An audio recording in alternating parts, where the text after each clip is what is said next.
Last video में हम अपना हिस्ट्री मतलब मॉडर्न हिस्ट्री को कवर कर चुके थे पूरा।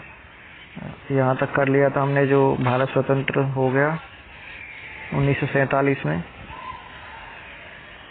लॉर्ड माउंटबेटन योजना के अनुसार। मतलब यहीं तक हमारा हिस्ट्री का सिलेबस होता है एक प्रकार से देखा जाए। वैसे हिस्ट्री तो और भी है आगे, लेकिन उसे हम पॉलिटी में पढ़ते हैं। आगे का जो संविधान बना उससे आगे जो भी कुछ हुआ वो सब पॉलिटी में पढ़ते हैं। इसके बाद हमारा एक कॉन्सेप्ट छूटा हुआ था साउथ इंडिया, तो साउथ इंडिया को हम बाद में पढ़ेंगे। और साउथ इंडिया मैंने इस तरह से कवर किया हुआ है इस नोट्स में कि जो क्वेश्चंस आए हुए प्रीवियस ईयर के, वैसे साउथ इंडिया बहुत बड़ा चैप्टर है।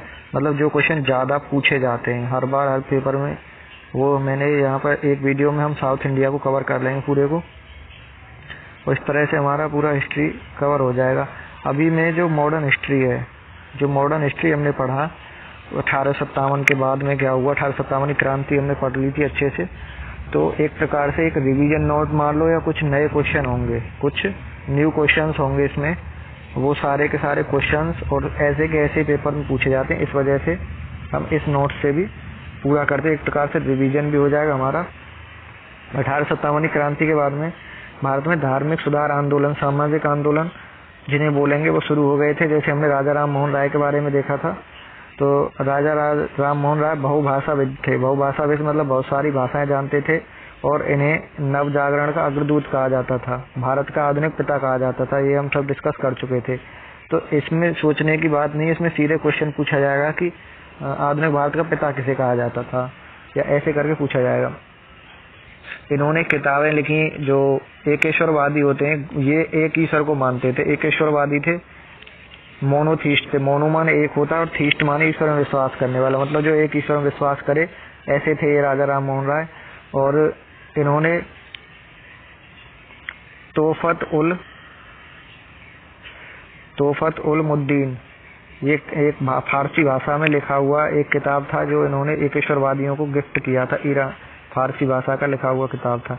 मतलब ये सिर्फ इन्होंने जो हिंदू धर्म की रामायण महाभारत वेद वो सब तो पढ़े ही थे, ये कुरान और मतलब हर धर्म के बारे में थोड़ा बहुत ही इन्होंने सब धर्म के बारे में स्टडी किया था राजा राम मोहन राय ने।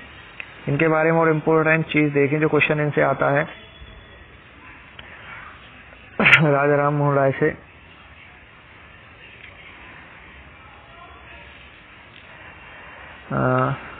1814-15 में आत्मीय सभा की स्थापना किसने की थी?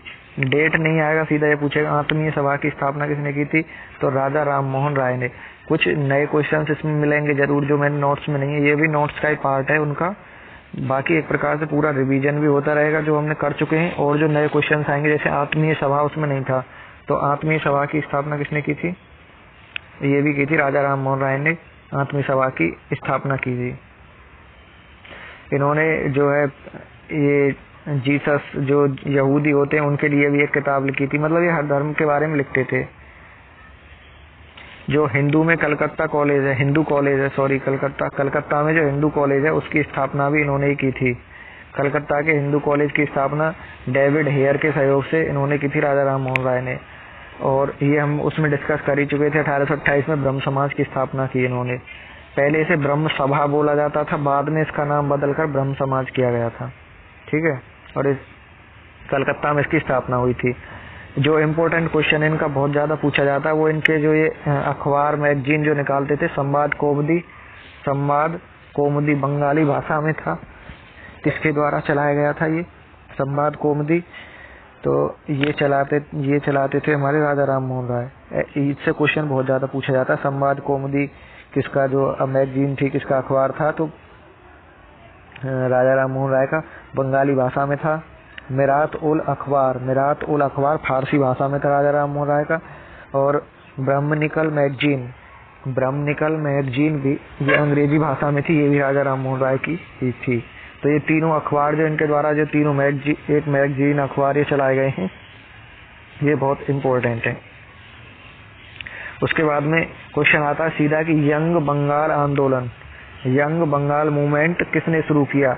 तो हेनरी विवियन डेरोजियो, ये अंग्रेज थे। लेकिन कुछ अंग्रेज ऐसे भी थे जो भारतीयों की जो दीन दशा थी, भारत की जो बुरा हाल था उसके खिलाफ थे अंग्रेजों के खुद के, और उन्होंने आंदोलन भी शुरू किए थे। तो यंग बंगाल आंदोलन किसने शुरू किया था?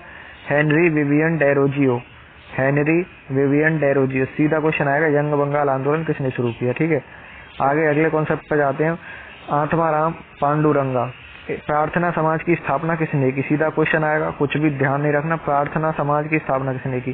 जैसे मैंने यहाँ पे बताया कौन सी समाज, ये बहुत ज्यादा पूछे जाते हैं। ब्रह्म समाज तो है, मतलब सबको पता है, वो चीज नहीं आएगी। ब्रह्म समाज के बारे में सबको पता है, राजा राम मोहन राय शुरू किया। आएगी वो जो कुछ ही लोगों को पता है, जैसे आत्मीय सभा, आत्मीय सभा किसने शुरू की थी, ये भी राजा राम मोहन राय ने। और ये जो अखबार के नाम है ये भी इम्पोर्टेंट है। ऐसे यंग बंगाल आंदोलन, हेनरी विवियन डेरोजियो। तो कुछ तो ऑप्शन देख के नहीं लगाएंगे कि अंग्रेज क्यों शुरू करेगा यंग बंगाल आंदोलन। वैसे ही इसे देखें तो प्रार्थना समाज की स्थापना किसने की थी, आत्माराम पांडुरंगा ने। गोपाल हरि देशमुख, ऐसे पूछा जाता है क्वेश्चन कि लोक हितवादी के नाम से किसे जाना जाता है। लोक हितवादी गोपाल हरि देशमुख को।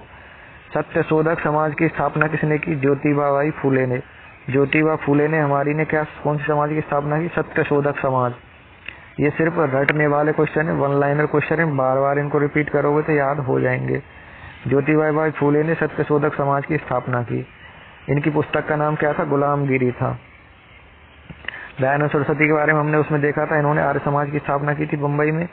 और मूल नाम इनका क्या था, मूल शंकर था, जो इनका बचपन का नाम था। वेदों की ओर नारा दिया था इन्होंने, सत्यार्थ प्रकाश इनकी पुस्तक थी। विवेकानंद के बचपन का नाम नरेंद्र दत्त था। और 1993 में, ये कई बार पूछा गया कि धार्मिक जो सभा थी उसमें भाग लेने के लिए शिकागो कब गए थे स्वामी विवेकानंद, 1993 में गए थे। 1997 में इन्होंने रामकृष्ण मिशन की स्थापना की।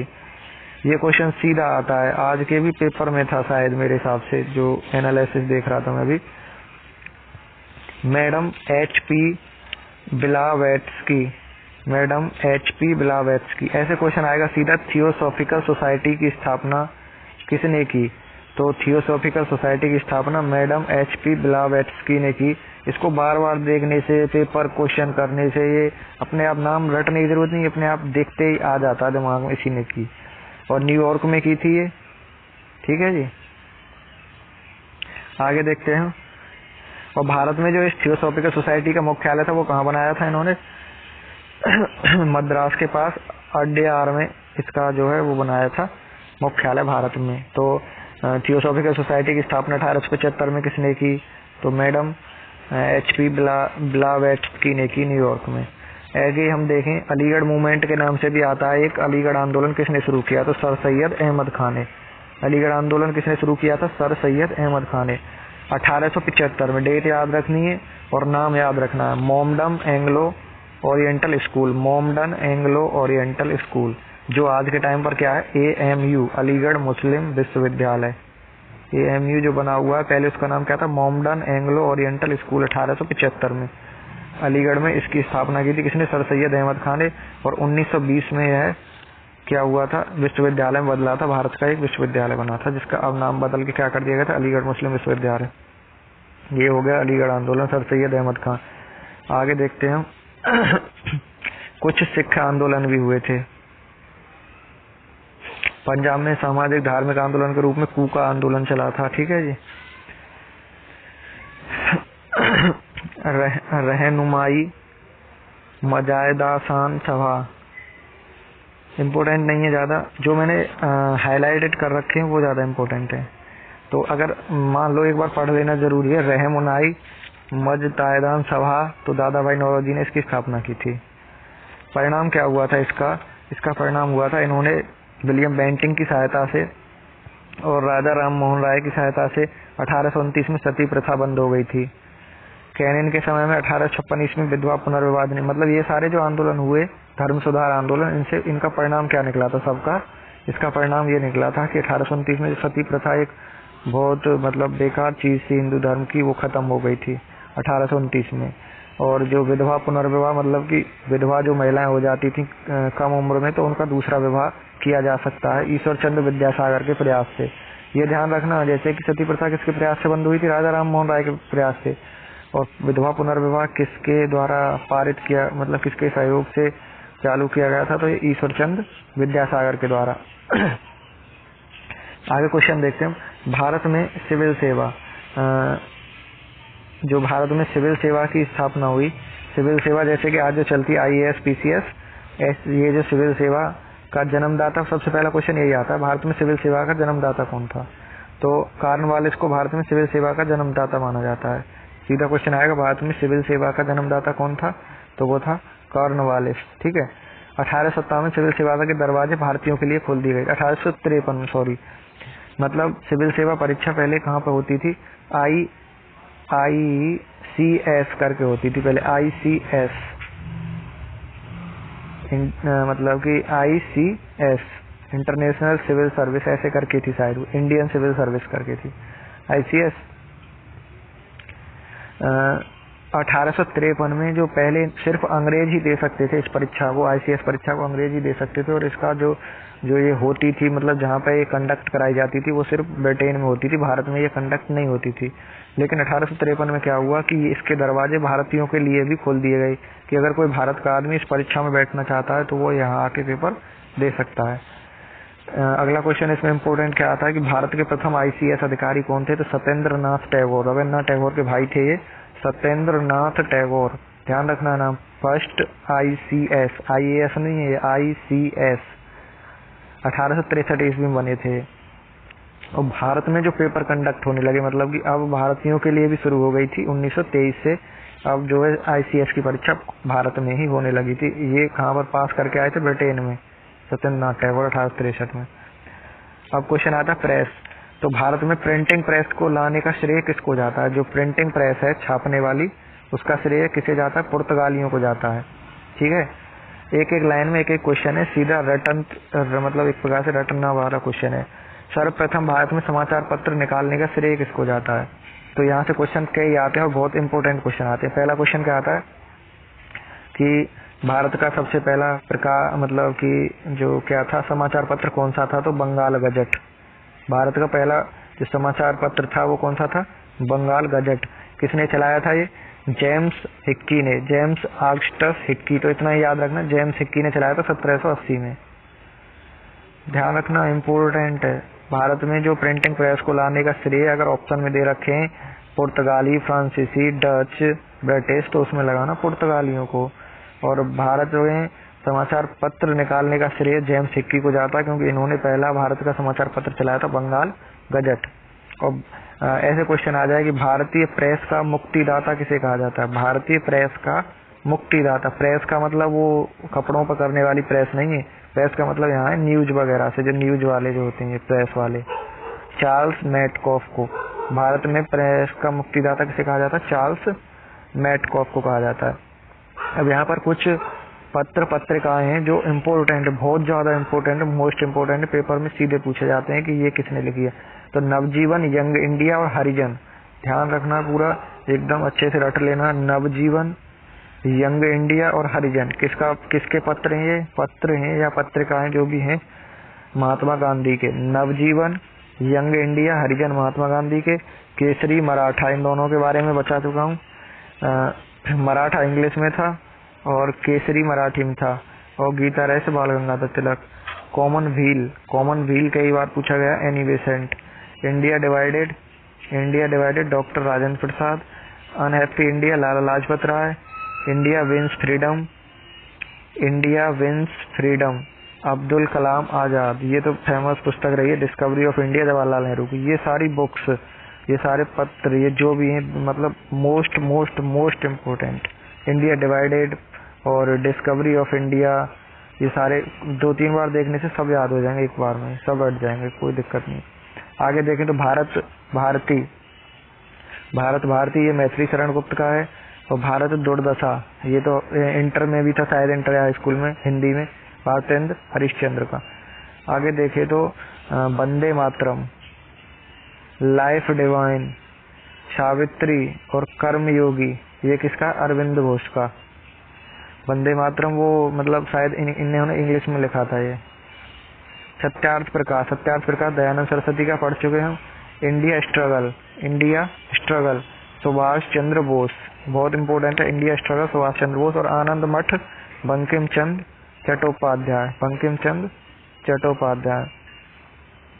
इसके बाद में कांग्रेस के जो इम्पोर्टेंट सेशन हुए थे, जो इम्पोर्टेंट क्वेश्चंस थे, जैसे कि प्रथम मुस्लिम अध्यक्ष कौन थे, हम कर चुके हैं इसको भी। मद्रास में बदरुद्दीन तैयब जी थे। प्रथम ब्रिटिश अध्यक्ष जॉर्ज यूल से बहुत अच्छे से कर चुके हैं। राष्ट्रीय गान वंदे मातरम बंकिम चंद्र चटर्जी ने लिखा है। राष्ट्रीय गीत वंदे मातरम सुजलाम सुफलाम मलयज शीतलाम सस्य श्यामलाम मातरम, जो ये लिखा है बंकिम चंद्र चटर्जी ने। और एक इम्पोर्टेंट यहाँ पर बहुत ही मोस्ट इम्पोर्टेंट चीज़ क्या है कि हमारा जो राष्ट्रीय गान है जनगण मन अधिनायक जय है, उसको गाने में 52 सेकंड लगती है, 52 सेकंड, और वंदे मातरम को गाने में 65 सेकंड लगती, 65। और 12वें कांग्रेस अधिवेशन में कलकत्ता में गाया गया था ये वंदे मातरम। और रहमतुल्लाह सयानी इसके अध्यक्ष थे इस अधिवेशन के, ये हम उसमें भी डिस्कस कर चुके हैं। 1896 में हुआ था ये, 12वां कांग्रेस अधिवेशन था, कलकत्ता में हुआ था। कांग्रेस का विभाजन 1907 में हुआ था। सूरत फूट बताई थी, कांग्रेस डिवाइडेड हो गई थी गरम दल और नरम दल में, ये भी अच्छे से किया था। जनगण मन अधिनायक जय है ये 1911 में गाया गया था जब जॉर्ज पंचम आए थे। बंगाल विभाजन रद्द किया गया था, दिल्ली दरबार लगा था, ये भी अच्छे से किया था हमने।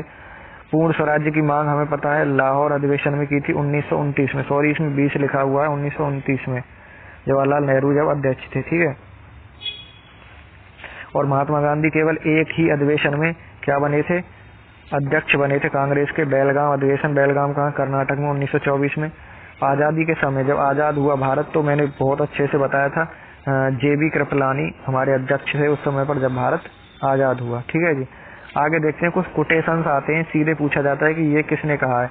जय जवान जय किसान का नारा किसने दिया था, तो लाल बहादुर शास्त्री ने दिया था जय जवान जय किसान का नारा भारत पाकिस्तान युद्ध के बाद 1965 में। और इनकी मौत जो हो गई थी लाल बहादुर शास्त्री की 1966 में हो गई थी ताशगंद, उज्बेकिस्तान की राजधानी ताशगंद, वहां पर गए हुए थे ये। और जैसे इन्होंने ताशगंद समझौते पर साइन किए थे उसके बाद में इनकी मृत्यु हो गई थी। और वो आज भी जो है मतलब गुमनाम है चीज। कुछ कोई कहते हैं इनको जहर देकर मार दिया, कोई कहते हैं प्लेन क्रैश में मर गए, मतलब अब पता नहीं कैसे मरे। इसके ऊपर अभी मूवी भी आ रही है ताशगंद के नाम से। हमारे जो जवाहरलाल नेहरू के बाद दूसरे प्रधानमंत्री थे लाल बहादुर शास्त्री, कांग्रेस के ही थे। तो ध्यान रखना इनकी मृत्यु कहाँ हुई, कैसे कैसे क्या है। भारत पाकिस्तान युद्ध 1965 में हुआ और इन्होंने नारा दिया था जय जवान जय किसान का। और 1965 में हमारे में राष्ट्रीय आपात भी लगा था भारत में, ठीक है जी। 3 बार राष्ट्रीय आपात लगा है, 1965, 1971 और 1976 में, 75-76 जो भी है।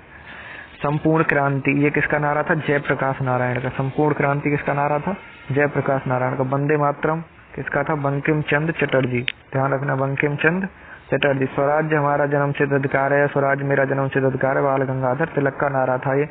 साइमन कमीशन वापस जाओ, लाला लाजपत राय का नारा था ये 1928 में। इसी नारे को लगाते हुए सैंडर्स की लाठी लगने के कारण इनकी मृत्यु हो गई थी लाला लाजपत राय को, जिसका बदला लेने के लिए भगत सिंह और राजगुरु ने सैंडर्स को मार दिया था, ठीक है। लाला लाजपत राय वही थे, उनके क्या थे, प्रिंसिपल थे, उनके गुरु थे लाला लाजपत राय। साइमन कमीशन वापस जाओ का नारा किसने दिया था, लाला लाजपत राय ने। वेदों की ओर लौटो, back to the Vedas, Dayanand Saraswati ने। करो या मरो का नारा क्विट इंडिया मूवमेंट, भारत छोड़ो आंदोलन में गांधी जी ने दिया था।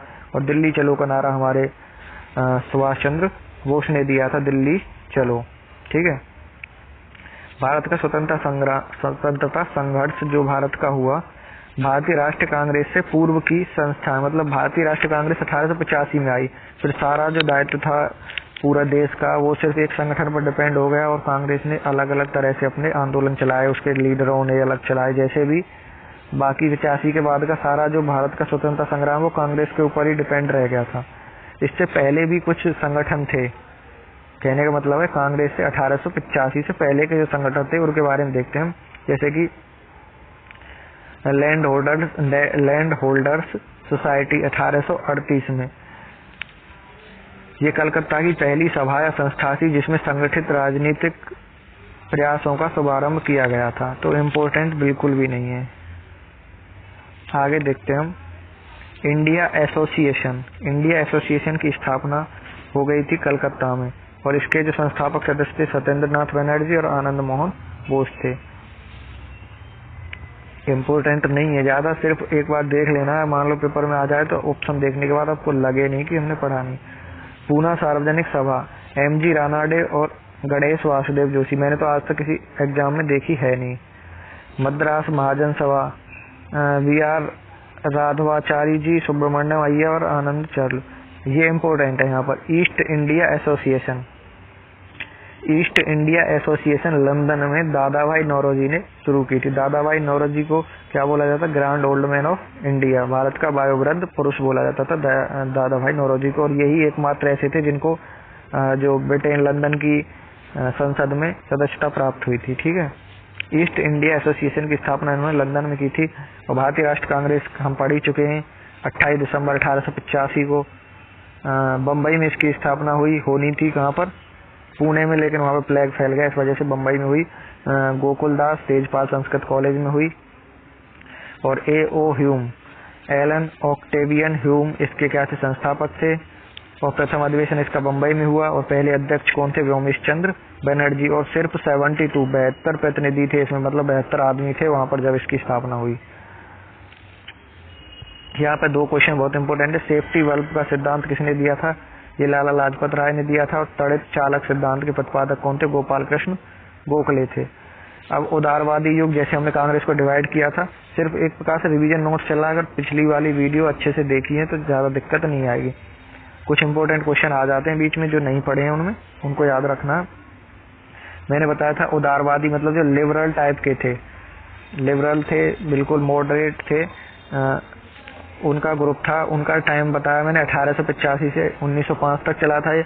और 1905 से लेकर के 1917 तक, मान लो 16-17 तक क्या था हमारा? उग्रवादियों का था, जो थोड़े से एक्टिविस्ट थे। और उसके बाद में गांधी युग आ गया 17 से 47 तक, 1917 से 47 तक। बीच में थोड़े से दिन के लिए जो 20 के बाद में, 22 के बाद में और 29-30 तक, जब भगत सिंह, राजगुरु और ये सब थे, सुभाष चंद्र बोस वगैरह, मतलब कि सॉरी चंद्रशेखर आजाद वगैरह, इनका जो क्रांतिकारी ग्रुप वो बीच में आ गया था। इसी हिसाब से हमने डिवाइड करके अच्छे से पढ़ा था। तो उदारवादी युग था 1885 से 1905 तक। और मैंने नेता भी बताए थे। उदारवादी मतलब जो बड़े बूढ़े थे और थोड़े ऐसे ही थे जो पिटीशन वगैरह मांगना, हाथ जोड़ के लड़ाई झगड़े में ज्यादा विश्वास नहीं करते थे। दादा भाई नौरोजी, महादेव गोविंद राणादे, फिरोज शाह मेहता, सुरेंद्र नाथ बनर्जी, गोपाल कृष्ण गोखले, मदन मोहन मालवीय, ये सारे नेता थे। और 1887 में दादा भाई नौरोजी ने इंग्लैंड में भारतीय सुधार समिति की स्थापना की थी। आपको बंगाल विभाजन बताया था मैंने, 1905 में हुआ बंगाल का विभाजन। बंगाल विभाजन क्या क्या हुआ ये भी हम डिस्कस कर सकते थे। वायसराय कौन था? लॉर्ड कर्जन था। बहुत इंपॉर्टेंट, कई बार पूछा गया बंगाल विभाजन के समय भारत का वायसराय कौन था? लॉर्ड कर्जन था। 1905 में विभाजन हुआ। 7 अगस्त 1905 को स्वदेशी आंदोलन भारत में शुरू कर दिया गया था इसके विरोध में कि हम बंगाल का विभाजन नहीं चाहते हैं। और 16 अक्टूबर विभाजन जो प्रभावी हुआ था वो 16 अक्टूबर को प्रभावी हुआ था 1905 में। 1905 में मतलब कि बंगाल अलग कर दिया गया था, उन्होंने विभाजन प्रभावी कर दिया था। और विभाजन रद्द कब हुआ था ये भी हमने पढ़ लिया था। दिल्ली दरबार लगा था जब 1911 में लॉर्ड हार्डिंग्स द्वितीय आए थे। लॉर्ड हार्डिंग्स द्वितीय के समय पर, लॉर्ड हार्डिंग्स द्वितीय के समय पर दिल्ली दरबार लगा था। और जॉर्ज पंचम दिल्ली में आए थे, जो ब्रिटेन के सम्राट थे जॉर्ज पंचम, वो आए थे भारत में खुद 1911 में। और उन्होंने कहा था कि हम बंगाल विभाजन को रद्द करते हैं। कोई फायदा नहीं हुआ क्योंकि भेदभाव करवाना था हिंदू मुस्लिम में, वो लड़ाई उन्होंने करवा दी थी। तो 1905 में जब बंगाल विभाजन शुरू हुआ था कर्जन के टाइम पर, वो लॉर्ड हार्डिंग्स के टाइम, हार्डिंग्स भारत में वायसराय था उस समय पर 1911 में। 5 में जैसे कर्जन था, 1911 में लॉर्ड हार्डिंग्स था। तो लॉर्ड हार्डिंग्स द्वितीय के समय पर दिल्ली में जॉर्ज पंचम आए और 1911 में से हटा दिया गया, रद्द कर दिया गया बंगाल विभाजन को। और 12 दिसंबर दिल्ली दरबार का 1911 में आयोजन हुआ, बंगाल विभाजन रद्द हुआ और राजधानी कलकत्ता से कहाँ पहुंचा दी गई? दिल्ली पहुंचा दी गई। उसके बाद में उग्रवादियों का मैंने बताया था कि 1905 तक, 1905 से 17 मान लो या 15 मान लो, 1906 से 15-17 ये था उग्रवादी ग्रुप का, जो थोड़े से एक्टिविस्ट ग्रुप था, जो थोड़ा मतलब लड़ाई वड़ाई नहीं करते थे लेकिन उनके विचार बहुत उग्र थे। वो ऐसे मांगना, ऐसे करना नहीं चाहते थे। इनमें थे लाल बाल पाल, जो मेन लीडर थे वो थे लाला लाजपत राय, बाल गंगाधर तिलक और विपिन चंद्र पाल। 1905 में गोपाल कृष्ण गोखले ने सर्वेंट ऑफ इंडिया सोसाइटी की स्थापना की। सर्वेंट नाम ध्यान रखना है, सर्वेंट ऑफ इंडिया सोसाइटी 1905 में। सूरत विभाजन हमने अच्छे से किया था, 1907 में हुआ था। गरम दल और नरम दल 2 भाग में कांग्रेस बट गई थी और इसके अध्यक्ष कौन थे? रास बिहारी घोष। 1907 सूरत विभाजन, रास बिहारी घोष। ये शायद आज के ही पेपर में आया था, ठीक है जी। और उग्रवादी ग्रुप ने इसका विरोध किया था कि ये चाहते थे कि बाल गंगाधर तिलक 1905 में ही चाहते थे ये कि बाल गंगाधर तिलक अध्यक्ष बने कांग्रेस के, लेकिन वहाँ पे दादा भाई नौरोजी को बना दिया गया था जो बाल गंगाधर तिलक के क्या थे? गुरु थे, तो उन्होंने इतना विरोध नहीं किया, ठीक है। 6 में फिर उनको ही बना दिया गया था, 6 में, हाँ 1906 में बना दिया गया था उनको, दादा भाई नौरोजी को। 7 में फिर सोचा कि 7 में बन जाएंगे जो उग्रवादी दल के थे लाला लाजपत राय, लेकिन 7 में फिर से कांग्रेस ने किसे बना दिया? रास बिहारी घोष को। तो इसका विरोध किया था और उन्होंने गरम दल और नरम दल 2 पार्ट में टूट गई थी सूरत विभाजन के बाद कांग्रेस, ठीक है। बाल गंगाधर तिलक, इनको क्या बोला जाता था? लोकमान्य, लोकमान्य की उपाधि दी गई थी। इनके दो पत्र थे, बताया था मैंने, मराठा और केसरी। मराठा इंग्लिश में था, केसरी पंजाबी में था, ठीक है, मराठी में था जो भी। इन्हें मांडले जेल वर्मा में बंद कर लिया गया था। किन्हें? ये जो अपने अखबार में ना तरह तरह के जो मतलब उग्रवादी लेख देते रहते थे, भड़काते रहते थे लोगों को अंग्रेजों के खिलाफ, तो इनको जेल में बंद कर लिया गया था, मांडला जेल में। इनकी पुस्तक का जो बाल गंगाधर तिलक की पुस्तक है वो है गीता रहस्य। तो ऐसे क्वेश्चन पूछा जाता है बाल, जैसे इनके फेवरेट जेल थे, जैसे कि यरबदा जेल में पुणे में गांधी को हर बार गिरफ्तार किया जाता था। कहाँ ले जाया जाता? यरबदा जेल पुणे में। ऐसे ही मांडले जेल वर्मा जो म्यांमार में है फिलहाल में, म्यांमार का नाम था पुराना बर्मा, मांडले जेल, वहां पर इनको बाल गंगाधर तिलक को गिरफ्तार कर लिया गया था। आगे देखते हैं। विंस्टन चर्चिल, इंडियन अनरेस्ट के लेखक विंस्टन चर्चिल ने इन्हें भारतीय अशांति का जनक कहा था। जो विंस्टन चर्चिल ने क्या कहा था, मैंने ये क्वेश्चन उस नोट्स में भी लिखा हुआ है कि भारतीय अशांति का जनक किसे माना था? बाल गंगाधर तिलक को। मुस्लिम लीग की स्थापना 1906 में हुई थी, हम कर चुके हैं, ढाका के नवाब ने की थी। इसके बाद क्रांतिकारी आंदोलन हुए 19वीं सदी के अंत में और 20वीं सदी के प्रारंभ में होता है क्रांतिकारियों का जो आंदोलन शुरू होता है। इन लोगों ने बम तथा पिस्तौल का प्रयोग किया, डकैती डाले व खजाने लूटे, ठीक है। मित्र मेला, वीडी सावरकर महाराष्ट्र में, सिंपल से नाम याद रखना, मित्र मेला नासिक। नासिक कहाँ है? महाराष्ट्र में। और इसकी स्थापना वीडी सावरकर ने की थी, मित्र मेला की। इसमें क्या है, बहुत सारे ग्रुप आकर मिलते थे, ये मित्र मेला बनाया गया था। अनुशीलन समिति की स्थापना कलकत्ता में की गई थी, वीरेंद्र घोष व भूपेंद्र दत्त। और वीरेंद्र घोष ने 1905 में, वारिंद्र घोष ने 1905 में भवानी मंदिर नाम, ये इम्पोर्टेंट बिल्कुल भी नहीं है, आया ही नहीं आज तक कभी भी। अगला क्वेश्चन इम्पोर्टेंट है। किंग्सफोर्ड की हत्या का प्रयास किया था किसने? 30 अप्रैल 1908 को मुजफ्फरपुर में खुदीराम बोस और प्रफुल्ल चाकी ने। अगर क्वेश्चन आने लगे कि सबसे कम उम्र का क्रांतिकारी, शहीद होने वाला क्रांतिकारी, तो खुदीराम बोस था। जैसे बाद में भगत सिंह प्रसिद्ध हुआ था ना, ऐसे खुदीराम बोस उस टाइम पर, मतलब ऐसा बताया जाता है कि लोग जो धोती पहनते थे तो उस पर भी खुदीराम बोस का नाम लिखा रहता था, उसका फोटो छपा रहता था। तो किंग्सफोर्ड के ऊपर, किंग्सफोर्ड कौन थे? एक जज थे और इनके बारे में सुना था कि ये बहुत बेकार से फैसले देते हैं, बहुत बुरी सजा देते हैं। इस वजह से इनके ऊपर इन्होंने क्या फेंका था? खुदीराम बोस और प्रफुल्ल चाकी ने बम फेंक दिया था। लेकिन हुआ क्या कि जिस गाड़ी में इन्होंने सोचा कि ये जज आ रहा होगा, उसमें सिर्फ इसकी पत्नी और बेटी थी, मतलब इसकी फैमिली थी, और जज उसमें था ही नहीं। तो पहली बार भारत में अंग्रेजों की फैमिली पर हमला हुआ और उस गाड़ी को उड़ा दिया था खुदीराम बोस और प्रफुल्ल चाकी ने। तो इनको सजा दे दी गई थी, ठीक है। आगे देखते हैं। अलीपुर षड्यंत्र केस, अरविंदो घोष छोड़े गए थे, छूटने पर कर्मयोगिनी पत्र निकाला। अलीपुर षड्यंत्र केस में पकड़े गए थे अरविंदो घोष और इनको छोड़ दिया गया, और इन्होंने छोड़ने के बाद में कर्मयोगिनी के नाम से एक अंग्रेजी पत्र निकाला और पांडिचेरी में जाकर रहने लगे, और वहीं पर इन्होंने 1916 में ऑरवेल आश्रम की स्थापना की। सिंपल एक क्वेश्चन आया हुआ है, हर बार वही आता है कि ऑरवेल आश्रम से कौन संबंधित है? तो ऑरवेल आश्रम से अरविंद घोष संबंधित है, ठीक है। दिल्ली से कलकत्ता से दिल्ली राजधानी परिवर्तन के अवसर पर जब लॉर्ड हार्डिंग्स द्वितीय, जो भारत के वायसराय थे, दिल्ली में प्रवेश कर रहे थे, तो कहाँ पर? चांदनी चौक में 23 दिसंबर 1912 को इनके जुलूस पर बम फेंका गया था। ये हाथी पर बैठकर जा रहा था लॉर्ड हार्डिंग्स, और इस पर बम फेंक दिया था किसने? रास बिहारी घोष ने। किसने बम फेंक दिया था? रास बिहारी घोष ने। लेकिन हाथी मर गया पर हार्डिंग्स नहीं मरा था उसमें। हाथी उससे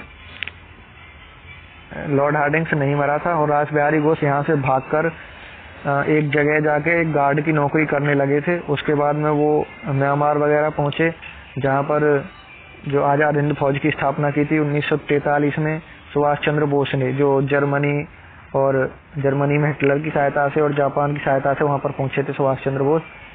और वहाँ रास बिहारी घोष ने पहले से भी एक सेना इकट्ठी कर रखी थी, जिसके अध्यक्ष जिसके लीडर बने थे कौन? सुभाष चंद्र बोस। तो रास बिहारी घोष ने हार्डिंग्स पर बम, ऐसे क्वेश्चन पूछा जाता है कि लॉर्ड हार्डिंग्स पर बम किसने फेंका? तो रास बिहारी घोष ने। जैसे अभी एक और बम की घटना आई थी जो मैंने बताया, किंग्सफोर्ड पर बम खुदीराम बोस और प्रफुल्ल चाकी ने। तो सिंपल है सब, कुछ नहीं, एक प्रकार से फिल्म सी चल रही है। ये तो सारे भारत में हो गए, भारत में क्या क्या हो रहा था। उसके बाद में भारत से बाहर भी बहुत सारे संगठन चल रहे थे भारत की आज़ादी के लिए। लंदन में कौन कौन से चल रहे थे? हमारे Indian home rule league, Indian home rule society. Home rule league की स्थापना बाल गंगाधर तिलक ने की थी और एनी बेसेंट ने, ये भी ध्यान रखना है। लेकिन ये क्या है? होम रूल सोसाइटी की स्थापना लंदन में की थी श्याम जी कृष्ण वर्मा ने। सिंपल पूछा जाएगा, इंडियन होम रूल सोसाइटी की स्थापना लंदन में किसने की थी? श्याम जी कृष्ण वर्मा ने। कर्जन वायली की हत्या लंदन में कर दी थी 1909 में मदन लाल धिंगरा ने। छोड़ो, इम्पोर्टेंट नहीं है ये। अमेरिका गदर पार्टी मोस्ट इम्पोर्टेंट है। सैन फ्रांसिस्को यूएसए और सैन फ्रांसिस्को यूएसए में। अच्छा, यूएसए का पार्ट है सैन फ्रांसिस्को, पता है वो। 1913 में यहाँ पर गदर पार्टी की स्थापना की थी लाला हरदयाल ने। तो गदर पार्टी की स्थापना किसने की? बहुत ज्यादा पूछा जाता है, लाला हरदयाल ने। लाला हरदयाल कहते हैं कि अगर भारत में ना जो हमारा वाला एरिया है, जो यूपी, हरियाणा, पंजाब, राजस्थान, ये सब एरिया है ना, इनको तो कोई मतलब ही नहीं था। भारत आज़ाद है तो आज़ाद रहने दो, गुलाम है तो गुलाम रहने दो। यहाँ पर खेती बाड़ी बहुत अच्छी होती थी और वो कर लेने आते थे। पहले मुस्लिमों को कर देते थे, मुगलों को, अब इनको दे देते। उन्हें कोई मतलब ही नहीं था कोई शासन करो कहीं भी। अगर जलियांवाला बाग हत्याकांड हुआ उसके बाद में एक्टिव हुए हैं पंजाब, हरियाणा, राजस्थान। जब इनके घर में इतना बड़ा जो कांड हुआ, इतने सारे लोग मरे, तब जाके ये लोग एकदम क्रांति के रूप में बढ़े। तो लाला हरदयाल कह रहे थे कि यहाँ पे लोगों को, मैं तो वहाँ भारत से बाहर भारत की आज़ादी के लिए इतनी बड़ी पार्टी बना रहा हूँ और यहाँ तो कोई पता ही नहीं है किसी को कि क्या हो रहा है। छोड़ो उस चीज़ को। गदर पार्टी की स्थापना किसने की थी? लाला हरदयाल ने की थी सैन फ्रांसिस्को में, ठीक है, 1913 में। जर्मनी में भारतीय स्वतंत्रता समिति लाला हरदयाल ही चला रहे थे, ये भी जर्मनी में 1916 में बर्लिन में। कामागाटा मारू ये एक जहाज का नाम है। कामागाटा मारू प्रकरण 1914। इसमें क्या हुआ था? गुरुदत्त सिंह मिलकर के 376 यात्रियों को लेकर के कनाडा जा रहे थे। मतलब भारत छोड़ के कहाँ जा रहे थे? कनाडा जा रहे थे, वहां पर रहने के लिए। और इस जहाज में 336 यात्री सवार हुए और वहां पहुंच गए कनाडा में। और वहां की पुलिस ने, वहां के प्रशासन ने उनको नीचे नहीं उतरने दिया था जहाज से, और वहीं पर भूखे प्यासे रहे। और उसके बाद में फिर वापस जहाज भारत आया था। तो इस घटना को बोला जाता है कामागाटा मारू प्रकरण। कामागाटा मारू प्रकरण 1914 में हुआ था। ये जापान का जहाज था ये कामागाटा मारू, जो किराए पर लिया था गुरुदत्त सिंह ने। इन्हें वापस कलकत्ता आना पड़ा और ब्रिटिश सरकार के आदेश से। और आने पर जो है यात्रियों और पुरुषवारों में बहुत ज्यादा झड़प हुई थी, ठीक है। कई दिन तक ये जहाज ऐसे ही खड़ा रहा था। तो इस घटना के ऊपर जो कनाडा की सरकार है, उन्होंने अभी पिछली बार 2018 में वहाँ के जो प्रधानमंत्री थे वो आए थे, हाँ, तो उन्होंने 100 साल, लगभग 100 साल से ज्यादा हो गई, अब इस बात के ऊपर माफी मांगी थी भारतीयों से अभी।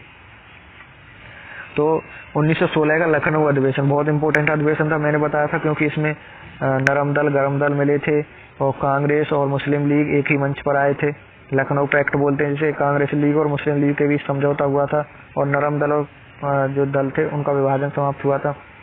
होम रूल लीग आंदोलन 1916 में पूना से तिलक ने शुरू किया था और सितंबर 1916 में एनी बेसेंट ने मद्रास से शुरू किया था। दोनों आते हैं होम रूल लीग के संस्थापक दोनों हैं ये। अगर भारत में पूछा जाए तो भारत में पहले कौन है होम रूल लीग तिलक ने उनको की स्थापना की। जो बाल गंगाधर तिलक थे 1916 में इन्होंने स्थापना की। जब मतलब भारत में पूछा जाए तो पहले स्थापना होम रूल लीग की किसने की थी? बाल गंगाधर तिलक ने। उसके बाद में एनी बेसेंट ने। लेकिन एनी बेसेंट बाहर चलाती थी होम रूल लीग। इसका जो मुख्य उद्देश्य था वो था ब्रिटिश शासन के अधीन रहते हुए, मतलब शासन हम पर ब्रिटेन का ही रहे, ब्रिटिश शासन के अधीन रहते हुए संवैधानिक तरीके से स्वशासन को प्राप्त करना। मतलब जैसे मैंने बताया था इसमें हो जब नोट्स में कर रहा था, तो इनका उद्देश्य क्या था कि शासन बेशक से ऊपर से ब्रिटिश का रहे, लेकिन अंदर हम क्या बन जाए, हमारा स्वशासन हो जाए, अंदर हम चुनाव करें, हमारी वैल्यू हो, ये सब था इसमें। ठीक है। इसके बाद में मॉन्टेग्यू चेम्सफोर्ड वो पढ़ने की जरूरत नहीं है। रॉलेट एक्ट के बारे में बताया था मैंने। 1919 में भारतीय क्रांतिकारियों के प्रभाव को समाप्त करने के लिए शुरू किया गया था। मतलब क्रांति बहुत ज्यादा हो रही थी भारत में, नए नए नेता उभर कर आ रहे थे, तो अंग्रेजों को जिस पर भी शक होता था उसी को धर पकड़ते थे। और इस एक्ट को क्या कहा गया था? बिना वकील, बिना अपील, बिना दलील का कानून कहा गया था। ना अपील, ना वकील, ना दलील, सीधे अरेस्ट। गांधी जी ने इसे काला कानून कहा था। काले अधिनियम के विरोध में इस देशव्यापी हड़ताल भी शुरू कर दी थी 1919 में। ठीक है। असहयोग आंदोलन शुरू कर दिया था गांधी जी ने। जलियांवाला बाग हत्याकांड 1919 में हुआ था अमृतसर में। यहाँ पर 13 अप्रैल 1919 को जनरल डायर ने, माइकल ओ डायर ने गोली चलवा दी थी। जनरल डायर ने। और रविन्द्रनाथ टैगोर ने ब्रिटिश सरकार के द्वारा, ये क्वेश्चन बहुत इंपॉर्टेंट है, बहुत ज्यादा पूछा जाता है कि जलियांवाला बाग के विरोध में किसने अपनी नाइटहुड की उपाधि, नाइटहुड की उपाधि एक प्रकार से मान लो वो अच्छे इंसान को नहीं मिलती थी, ब्रिटेन का सबसे बड़ा सम्मान था, उसको रविन्द्रनाथ टैगोर ने वापस कर दिया था इस हत्या के विरोध में, इस कांड के विरोध में, जलियांवाला हत्याकांड के विरोध में। स्वतंत्रता संग्राम का तीसरा चरण हम मानते हैं गांधी इरा को, जो गांधी का काल था 1919 से 1947 का। गांधी जी का जन्म 2 अक्टूबर 1869 को पोरबंदर गुजरात में हुआ था और 1893 में ये साउथ अफ्रीका गए थे। कब गए थे साउथ अफ्रीका? 1893 में। इन्होंने जो है Tolstoy form, Matal India Congress, इनकी स्थापना की थी। कहाँ पर? साउथ अफ्रीका में। साउथ अफ्रीका महाद्वीप का सबसे रिचेस्ट कंट्री है, जो बिल्कुल नीचे पड़ता है मैप में।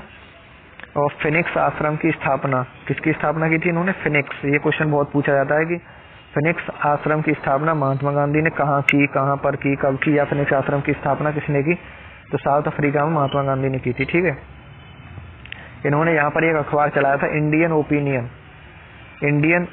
ओपिनियन नाम से अखबार चलाया था महात्मा गांधी ने। तो ये क्वेश्चन पूछा जाता है कि निम्नलिखित में से कौन सा पत्र या कौन सा अखबार गांधी जी द्वारा दक्षिण अफ्रीका में चलाया गया था? तो इंडियन ओपिनियन। अभी हमने गांधी के पत्र पढ़े थे, नव भारत, यंग इंडिया।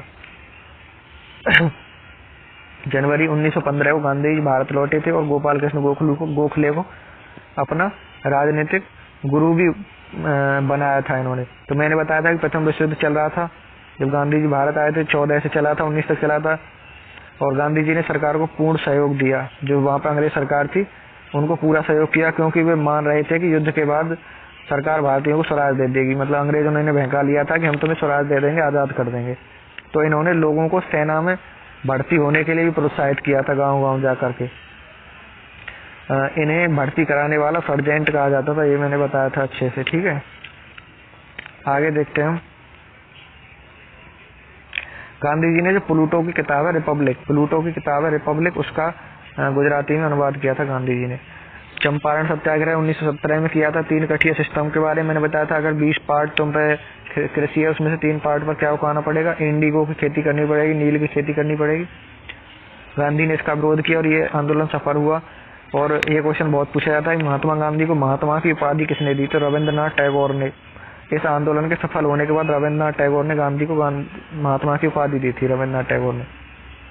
अहमदाबाद आंदोलन बताया 1918 में हुआ था। मिल मालिकों का फ्लैग फैलने से यहाँ पर बीमारी हो गई थी और 50% मांग रहे थे, 35% पर बात बनी थी, तो ये भी सफल हुआ था। खेड़ा आंदोलन बताया था 1918 में हुआ था। यहाँ पर क्या हुआ था कि खेड़ा में किसानों की जो फसल नष्ट हो गई थी, उसके बावजूद भी इन्होंने, अंग्रेजों ने बहुत सारा कर बढ़ा दिया था। ये भी आंदोलन इनका सफल हुआ था। इसके बाद खिलाफत आंदोलन जो रॉलेट एक्ट के खिलाफ आया था, खिलाफत आंदोलन 1919 से चला था और 22 को खत्म हो गया था। इसके बारे में मैंने अच्छे से बताया था। असहयोग आंदोलन चलाया फिर 1920 में, खिलाफत आंदोलन 1919 और असहयोग आंदोलन 1920। 1919 खिलाफत वही था कि जिसमें गांधी जी शामिल हो गए थे अध्यक्ष बनने के लिए, और खिलाफत और असहयोग को मिलाकर के दोनों को एक ही मतलब गांधी जी ने चलाया था। तो खिलाफत आंदोलन 1920-21।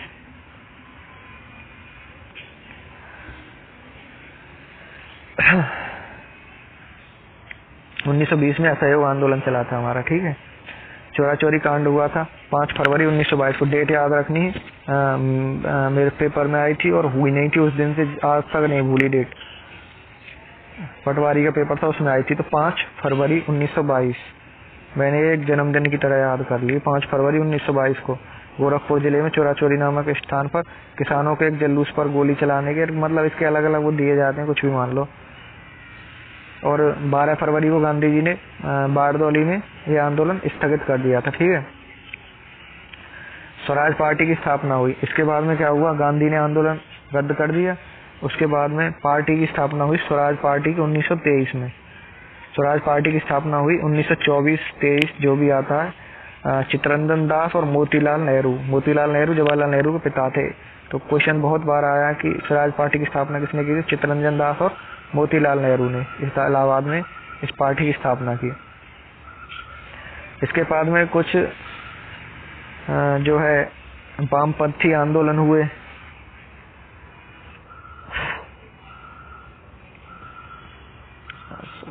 इसमें ज्यादा इम्पोर्टेंट नहीं है, सिर्फ एक बार देख लो। कम्युनिस्ट पार्टी ऑफ इंडिया, स्थान ताशकंद था। कांग्रेस सोशलिस्ट पार्टी, आचार्य, अन्य वामपंथी। ये बताया था त्रिपुरी अधिवेशन के बाद जो है इस्तीफा दे दिया सुभाष चंद्र बोस ने और फॉरवर्ड ब्लॉक की स्थापना कर दी थी। वामपंथी थे ये भी सुभाष चंद्र बोस। कांग्रेस सोशलिस्ट पार्टी आचार्य नरेंद्र देव एवं जयप्रकाश नारायण की थी, ठीक है। इसमें ज्यादा इम्पोर्टेंट क्रांतिकारी आंदोलनों का दूसरा चरण जो आया था, गांधी यहाँ पे गिरफ्तार हो गए थे 1922 में चौरा चोरी के बाद में। उसके बाद में काकोरी षड्यंत्र के बारे में हमने बताया 9 अगस्त, इसकी डेट भी याद रखनी है। 9 अगस्त 1925 को हिंदुस्तान रिपब्लिकन आर्मी के जो सदस्य थे, हिंदुस्तान रिपब्लिकन एसोसिएशन के, उन्होंने ट्रेन को लूट लिया था 1925 में काकोरी षड्यंत्र। और बताया था हिंदुस्तान रिपब्लिकन का थोड़ा सा नाम चेंज करके हिंदुस्तान सोशलिस्ट रिपब्लिकन एसोसिएशन कर दिया था, HSRA। स्थापना दिल्ली के फिरोज शाह मैदान में, जहाँ पर भगत सिंह आए थे, चंद्रशेखर आजाद, भगत सिंह, राजगुरु, ये सब आए थे। नौजवान सभा की स्थापना भगत सिंह ने की थी 1926 में। सैंडर्स की हत्या कर दी थी जिसने लाला लाजपत राय पर लाठी चलाई थी, भगत सिंह, चंद्रशेखर आजाद और राजगुरु द्वारा। और जो सेंट्रल लेजिस्लेटिव असेंबली पर बम कांड किया था जो दिल्ली को, सिर्फ इनका उद्देश्य क्या था, ये डराना चाहते थे अंग्रेजों को। इसने जो भगत सिंह वगैरह ने बम फोड़ दिया था असेंबली पर, संसद पर, ठीक है। साइमन कमीशन 1919 एक्ट की समीक्षा के लिए 1919 में जो रॉलेट एक्ट लगाया था उसकी जांच परख के लिए भारत में साइमन कमीशन आया था। साइमन कमीशन और कैबिनेट मिशन और क्रिप्स मिशन ये सब एक से लगते हैं, तो इनमें कंफ्यूज नहीं होना। साइमन कमीशन 1927 में साइमन कमीशन की घोषणा हुई थी और 3 फरवरी 1928 को भारत पहुंचा था मुंबई में साइमन कमीशन। ध्यान रखना है इसका, दोनों चीजें। 27 में इसकी घोषणा हुई थी कि भारत में साइमन कमीशन जाएगा और 28 में यह भारत पहुंचा, क्योंकि आने में टाइम लगता था। पहले उससे आते थे पानी, जलमार्ग से, जहाज से पानी के, तो बम्बई पहुंचा था, ठीक है। भारत में आया था यह 1928 में। इसमें क्या था, सारे के सारे सदस्य अंग्रेज थे और इसका फिर विरोध करने लगे भारतीय कि ये अंग्रेजी, ये क्या हमारी दशा के बारे में, हमारे बारे में क्या जानेंगे, कोई भारतीय इसमें था नहीं। तो इसका विरोध हुआ और लाला लाजपत राय ने विरोध किया। 30 अक्टूबर 1928 को लाहौर में लाला लाजपत राय को चोट लगी डंडे से, जो पुलिस वाले का डंडा सैंडर्स से, इनकी मृत्यु हो गई थी। साइमन कमीशन ने अपनी रिपोर्ट मई 1930 में प्रदर्शित की थी। इन्होंने भारत में जो स्टडी किया सारा का सारा, उसकी रिपोर्ट दी थी 1930 में, ठीक है। आगे देखते हैं साइमन कमीशन के बाद नेहरू रिपोर्ट आई 1928 में, नेहरू रिपोर्ट आई थी 1928 में। संविधान बनाने की चुनौती का सामना करते हुए मोतीलाल नेहरू की अध्यक्षता वाली रिपोर्ट कांग्रेस ने 10 अगस्त 1928 को प्रस्तुत की। ठीक है,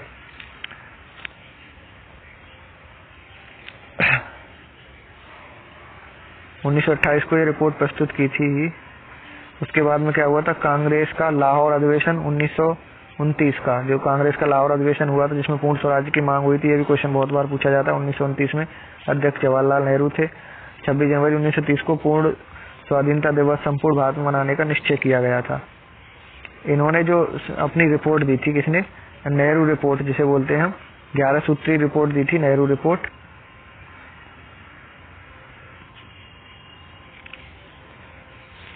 एक सेकेंड,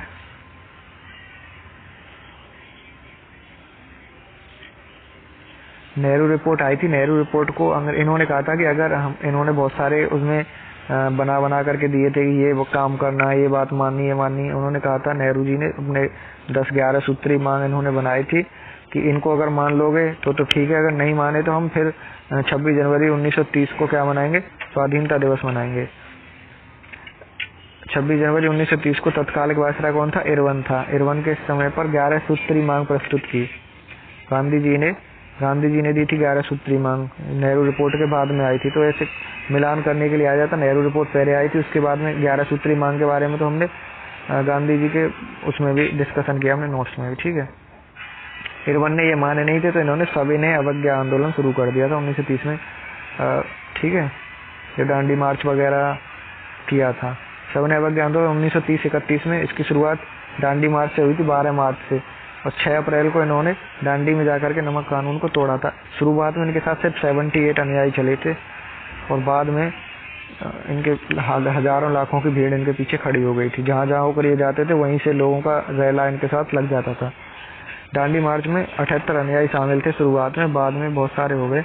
यह दांडी यात्रा कहाँ से शुरू हुई थी, साबरमती आश्रम से। साबरमती आश्रम कहाँ, अहमदाबाद में से कहाँ तक चली थी, साबरमती आश्रम से दांडी तक। दांडी भी गुजरात में ही है, नौसारी जिले में, नौसारी जिले में। ठीक है, उसके बाद प्रथम गोलमेज सम्मेलन हुआ लंदन में, मैकडोनाल्ड इसके अध्यक्ष बने।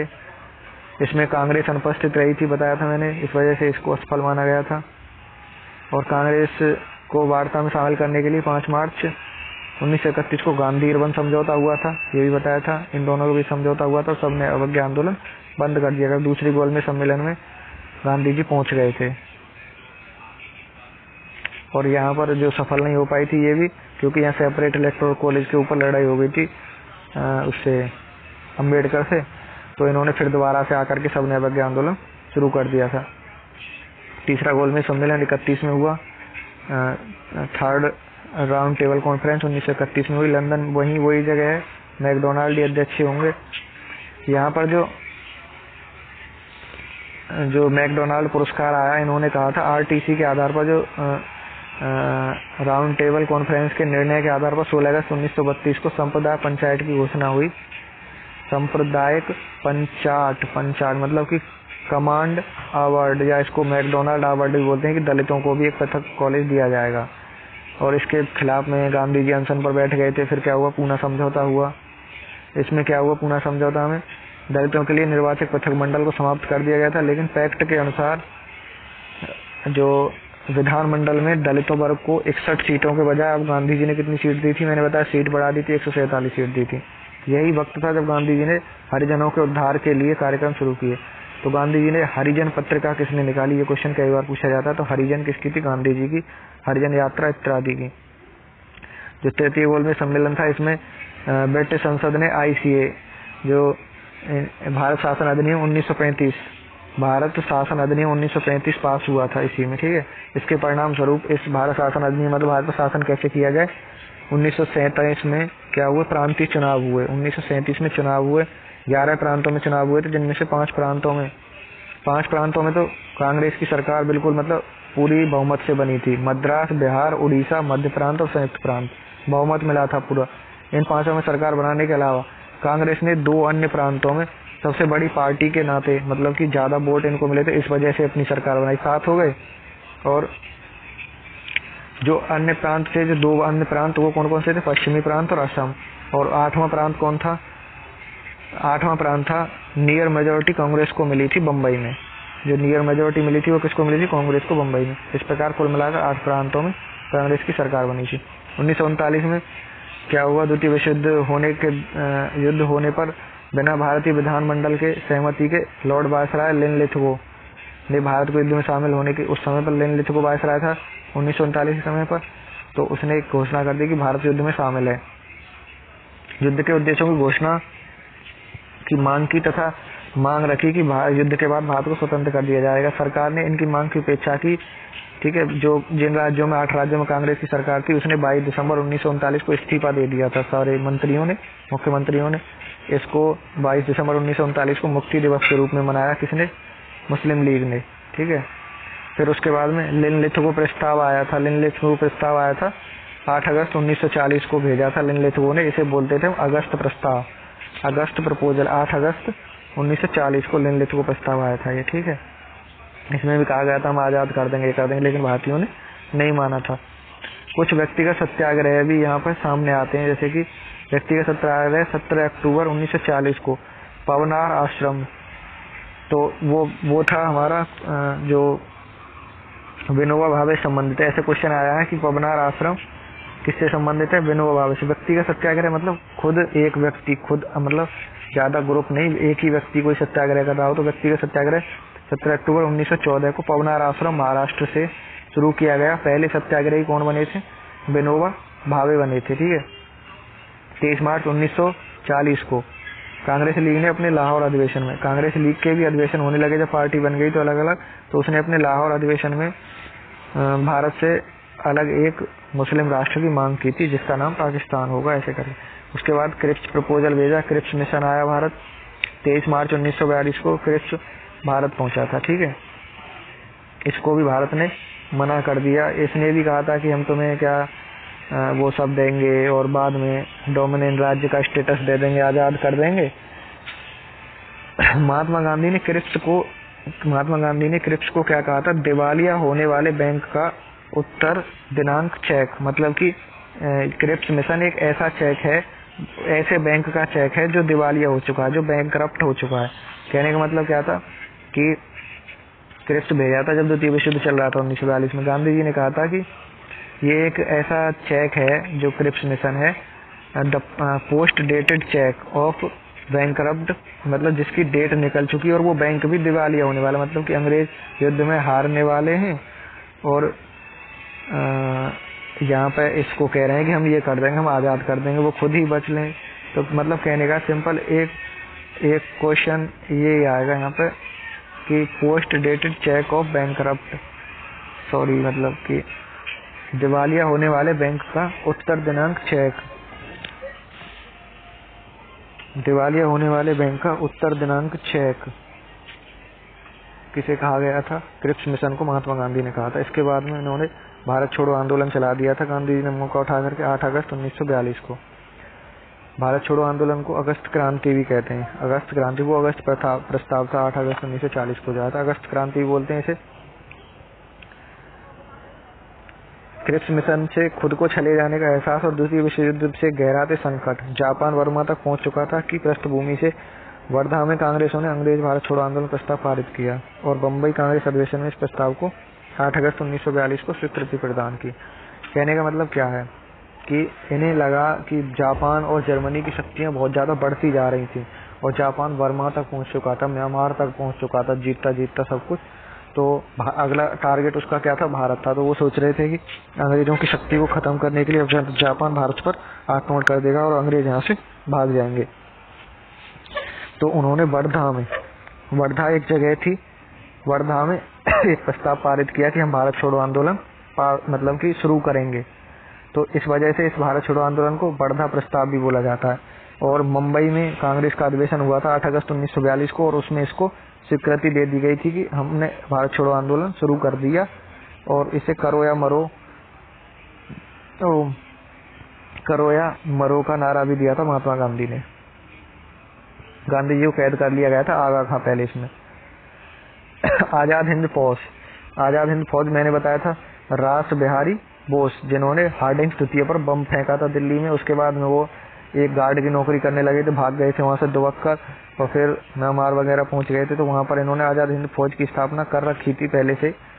वैसे रास बिहारी बोस और सुभाष चंद्र बोस दोनों आएंगे इसमें, अगर आने लगे तो 1943 सिंगापुर में। सुभाष चंद्र बोस ने आज़ाद हिंद फौज के सर्वोच्च सेनापति की हैसियत से सिंगापुर में स्वतंत्र भारत की अस्थायी सरकार की स्थापना भी की थी सुभाष चंद्र बोस ने। क्योंकि जब सुभाष चंद्र बोस यहाँ पर वो पहुंचे थे तो रास बिहारी बोस बूढ़े हो चुके थे थोड़े। तो यहाँ पर इन्होंने एक नारा, सुभाष चंद्र बोस के नारे हैं, दिल्ली चलो तुम मुझे खून दो मैं तुम्हें आज़ादी दूंगा का नारा दिया था सुभाष चंद्र बोस ने यहीं पर। सुभाष चंद्र बोस के बारे में बहुत अच्छे से बता चुका हूँ। इनकी मौत भी एक मिस्ट्री बनी हुई है, इसका भी पता नहीं है कैसे मरे थे। यहाँ पर क्या हुआ था, इनसे सुभाष चंद्र बोस और जो है लाल बहादुर शास्त्री से कनेक्टेड एक चीज है कि लाल बहादुर शास्त्री ने जब ताशकंद समझौते में एक फोटो खींचे थे, वहाँ पे फोटो थे, तो उसमें शेयर किया गया था कि मैं भारत के लिए एक बहुत अच्छी खबर लेकर आने वाला हूँ। जो ताशकंद समझौता हुआ था कि भारत के लिए एक अच्छी खबर लेकर आने वाला हूँ। उसके बाद में वो मर गए थे, पता नहीं चला कैसे मरे। तो वो उसके बारे में बताया जाता है कि वो भी ये बताना चाहते थे कि सुभाष चंद्र बोस जिंदा हैं, शायद ऐसा बताया जा रहा था।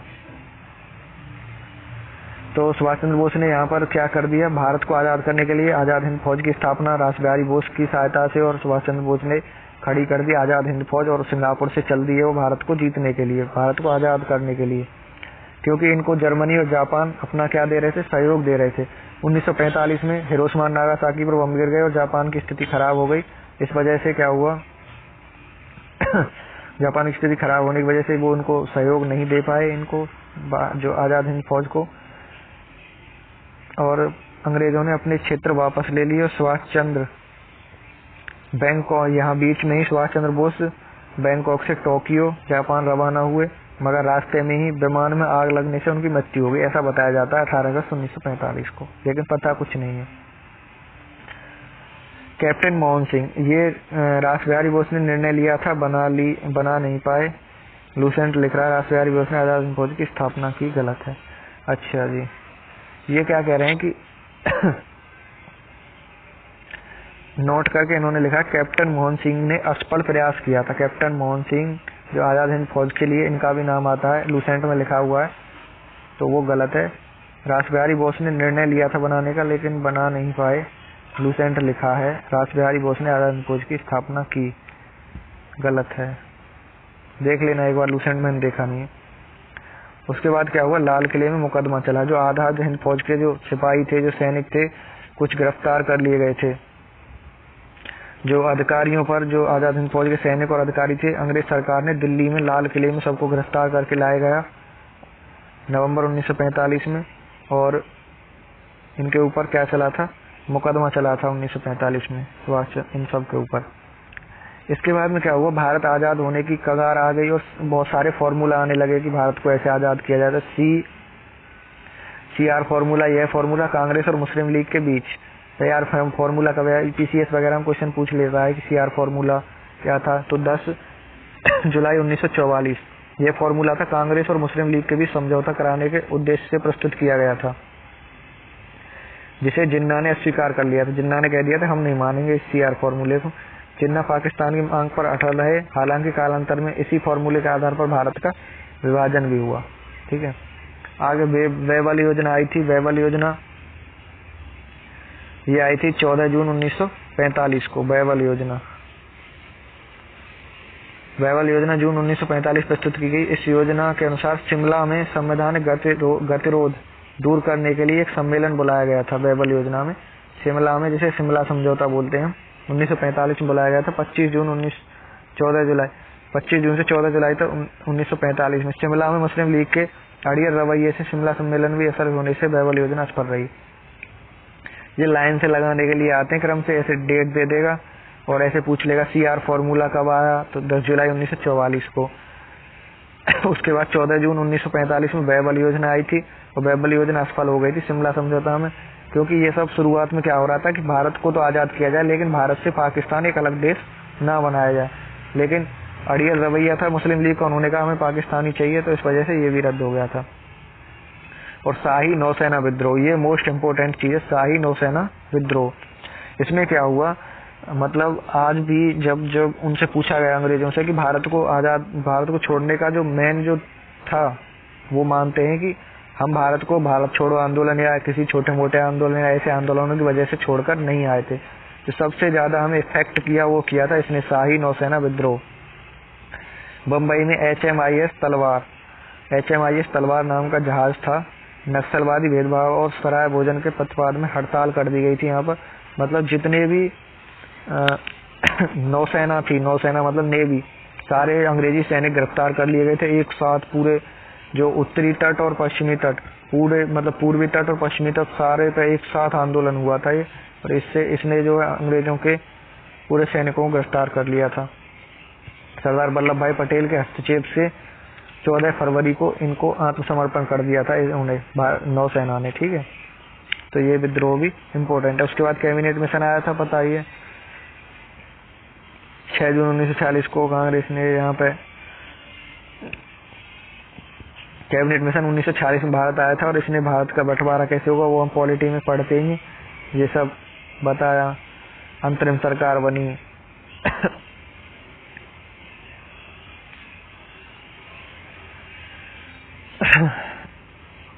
फ्रीडम से जो स्वतंत्रता के जो बात थी, एटली घोषणा, स्वतंत्रता के बाद टुवर्ड्स फ्रीडम एटली घोषणा आई। 30 जून 1948 तक भारत को स्वतंत्र कर दिया जाएगा। मतलब कि स्वतंत्रता से मतलब तुरंत जब हम स्वतंत्रता की ओर बढ़ रहे थे उससे पहले 20 फरवरी को एटली घोषणा आई कि भारत को 30 जून 1948 को क्या कर दिया जाएगा, स्वतंत्र कर दिया जाएगा। नए वायसराय बना दिए गए थे लॉर्ड माउंटबेटन। अभी तक कौन थे हमारे, वेवल की जगह कौन बना दिए थे, लॉर्ड माउंटबेटन। ये स्पेशली भारत को डिवाइड करने के लिए बनाए गए थे। मतलब अगर ऐसे पूछा जाए कि लॉर्ड माउंटबेटन को भारत का राजदूत इसलिए बनाया गया था, भारत का जो वायसराय बनाया गया था कि भारत को डिवाइड ना किया जाए। जो मेन इनका उद्देश्य ये था कि भारत को डिवाइड ना किया जाए और सिंपल भारत को बांट दिया जाए, भारत पाकिस्तान में ना बांटा जाए, भारत को सिर्फ अंग्रेजों से स्वतंत्र कर दिया जाए। लेकिन यहाँ कुछ उल्टा ही हुआ और भारत को डिवाइड कर दिया गया। माउंटबेटन 34वें एवं अंतिम ब्रिटिश गवर्नर जनरल थे। इसके बाद में कोई गवर्नर जनरल बना ही नहीं, क्योंकि भारत आज़ाद हो गया, अंग्रेजों का गवर्नर जनरल बना ही नहीं।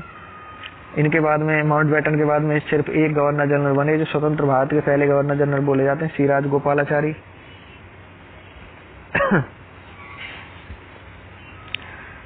माउंटबेटन योजना 3 जून 1947 को माउंटबेटन ने भारत विभाजन की योजना प्रस्तुत की, जिसे माउंटबेटन योजना कहा जाता है। माउंटबेटन योजना ऐसे पूछा जाता है, भारत और पाकिस्तान का विभाजन किस योजना के तहत हुआ, तो माउंटबेटन योजना के तहत। 18 जुलाई 1947 को इसे ब्रिटिश सरकार की स्वीकृति मिली। यानी कि 3 जून 1947 को माउंटबेटन ने भारत विभाजन की योजना बनाई और 4 जुलाई 1947 को ब्रिटिश संसद ने प्रस्ताव को स्वीकार किया। 18 जुलाई को ब्रिटिश सरकार से स्वीकृति मिल गई। कहने का मतलब वहाँ की संसद में गया प्रस्ताव, जून में बना था, जुलाई में पहुंचा तो 18 जुलाई को उन्होंने इस पर मोहर लगा दी। 18 जुलाई 1947 को इसको पास कर दिया गया। आज़ादी के समय JV कृपलानी कांग्रेस के अध्यक्ष थे। मैंने कई बार बताया, JV कृपलानी कांग्रेस के अध्यक्ष थे आज़ादी के समय। भारत के प्रथम दादा स्वतंत्रता के बाद माउंटबेटन थे, पता नहीं क्या दादा। ये कुछ इम्पोर्टेंट सेशंस हैं, सेशंस के बारे में तो हम डिस्कस कर ही चुके हैं। तो इम्पोर्टेंट है, जैसे 5 वाला है 1905 का बनारस अधिवेशन, गोपाल कृष्ण गोखले थे। 6 में दादा भाई नौरोजी, फिर रास बिहारी घोष, इनको अच्छे से लखनऊ अधिवेशन में अंबिका चरण मजूमदार। 1917 कलकत्ता अधिवेशन में पहली महिला एनी बेसेंट। उसके बाद में 1920 लाला लाजपत राय। 23 में अब्दुल कलाम आज़ाद सबसे युवा अध्यक्ष बने थे कांग्रेस के, अब्दुल कलाम आज़ाद। 24 इम्पोर्टेंट था महात्मा गांधी के लिए। सरोजिनी नायडू 25 इम्पोर्टेंट था, प्रथम भारत की महिला।